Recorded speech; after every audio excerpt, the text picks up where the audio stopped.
membres de la délégation, Monsieur le Premier ministre, Messieurs les membres du gouvernement de la République du Sénégal et tous chers collaborateurs, c'est avec beaucoup de satisfaction que nous accueillons aujourd'hui le Premier ministre de la République sœur de Mauritanie. Cette visite fait suite à mon déplacement à Nouakchott il y a un an, pratiquement jour pour jour. Visite qui nous avait permis de poser les jalons d'un raffermissement de la coopération entre nos deux États et entre nos deux peuples. Je voudrais donc, au nom du président de la République, son Excellence Bassirou Diomaye Diakhar Faye, du gouvernement, de tout le peuple sénégalais, adresser nos remerciements les plus sincères, les plus profonds. D'abord à son Excellence, Monsieur le Président Ould Ghazouani, qui a bien voulu autoriser cette visite. Nos remerciements à notre homologue, le Premier ministre Ould Ndiaye, à toute sa délégation, à tout le peuple mauritanien. Cette visite est importante parce qu'elle nous permet une fois de plus de réaffirmer le caractère singulier, particulier des relations entre la République islamique de Mauritanie et la République du Sénégal. Relations qui dépassent, qui transcendent les âges, les générations, deux pays et deux peuples qui sont liés par la géographie, puisqu'ils sont frontaliers, qui sont liés par l'histoire très profonde, mais qui sont liés aujourd'hui par une communauté de destin dans la gestion partagée d'un certain nombre de ressources.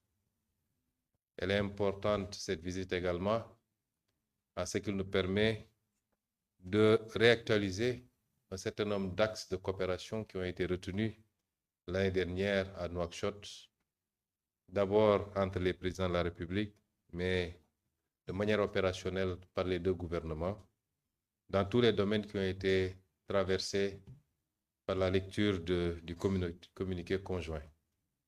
Vous le savez, nos deux pays partagent énormément de choses. Et je disais tout à l'heure à son Excellence le Premier ministre que même le Seigneur nous contraint à travailler ensemble, à œuvrer ensemble.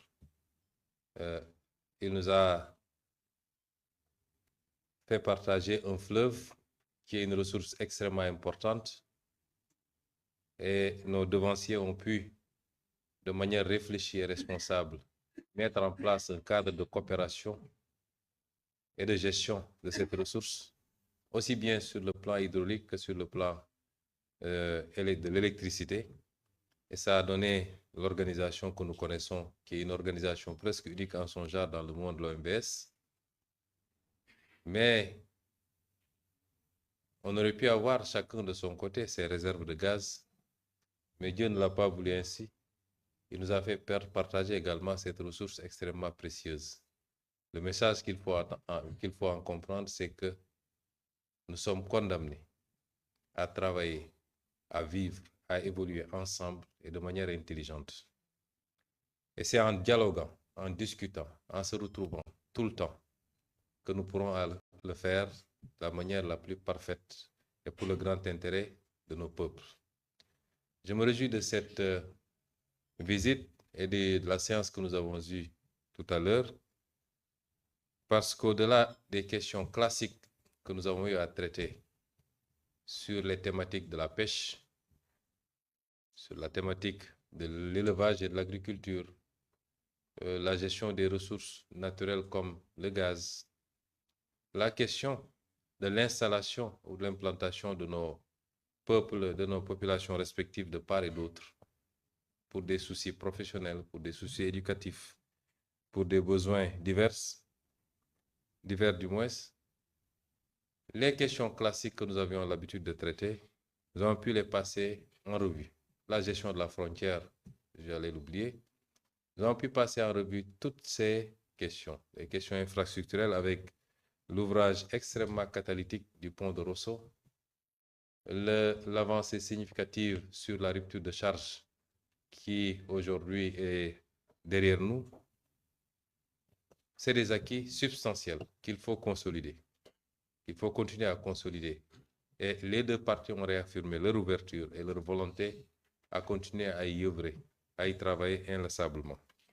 Mais ce que je retiens et qui est plus important, c'est la volonté réitérée d'avoir une vision stratégique de gestion de nos relations et particulièrement des espaces transfrontaliers. La Mauritanie et le Sénégal partagent une frontière qui est essentiellement fluviale, mais qui est terrestre également pour un petit bout vers l'océan Atlantique. Cet espace ne doit pas être conçu comme une rupture, c'est un continuum entre les deux pays. Et nous avons émis le souhait partagé d'avoir une vision commune de ce qu'on veut faire de ces espaces, de mettre en place des équipes privées et publiques, privées comme publiques, pour travailler à la définition d'orientation stratégique de gestion de ces zones.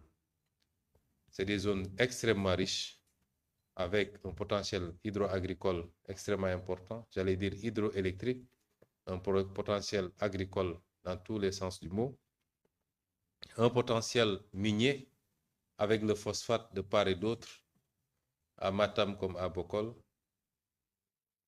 un potentiel en matière de ressources halieutiques extrêmement importantes. Je ne parle pas du gaz, je ne parle plus de ce qu'on a pu faire jusqu'à présent. Et aujourd'hui, il nous faut faire des choix. Soit on les gère de manière séparée, isolée, chacun de son côté, et on s'inscrit dans une logique tôt ou tard de concurrence qui n'est pas optimale ni opérationnelle, ou bien nous travaillons à une gestion collégiale, collective, réfléchie, qui nous permettrait de mettre ensemble nos ressources, nos possibilités financières, nos ressources humaines, nos énergies, dans un cadre de bénéfices recherchés mais partagés, équilibrés. Et en ce moment, ce seront des zones de prospérité et de richesse partagée. Et c'est cette deuxième option que nous avons retenue. Et nous allons y travailler chez le Premier ministre et moi-même sur directive de leurs excellences, les deux présidents de la République, pour faire de ces zones des zones de prospérité partagée, des zones de pacification entre les États et entre les peuples, et non pas des zones de compétition ou des zones de tension. Et cet aspect extrêmement important à retenir de cette visite, je voudrais réitérer tous mes remerciements à l'endroit de son Excellence, Monsieur le Premier ministre et toute sa délégation, et lui assurer de l'ouverture et de la disponibilité du Sénégal à aller chaque jour un peu plus loin dans notre collaboration avec la Mauritanie, comme avec tous nos voisins, comme avec tous les pays africains. Je voudrais terminer par remercier encore une fois, Monsieur le Premier ministre, sur les actes extrêmement importants que la République islamique de Mauritanie a posés depuis l'avènement au pouvoir de son Excellence, président Bassirou Diomaye Diakhar Faye. Des pas extrêmement importants, des accords historiques ont été signés.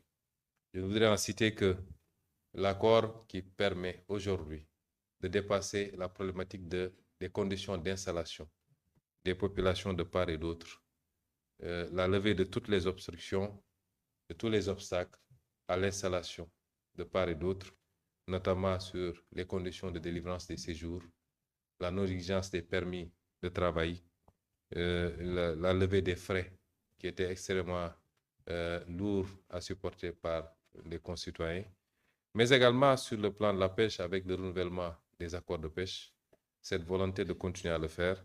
Monsieur le Premier ministre, soyez-en remerciés et comprenez que le Sénégal vous tend la main et restera un pays ouvert également pour la Mauritanie, pour toutes les préoccupations de cette République sœur.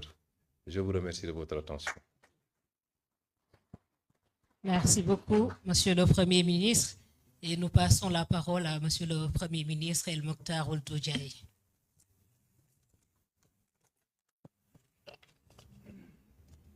Excellence. Le micro.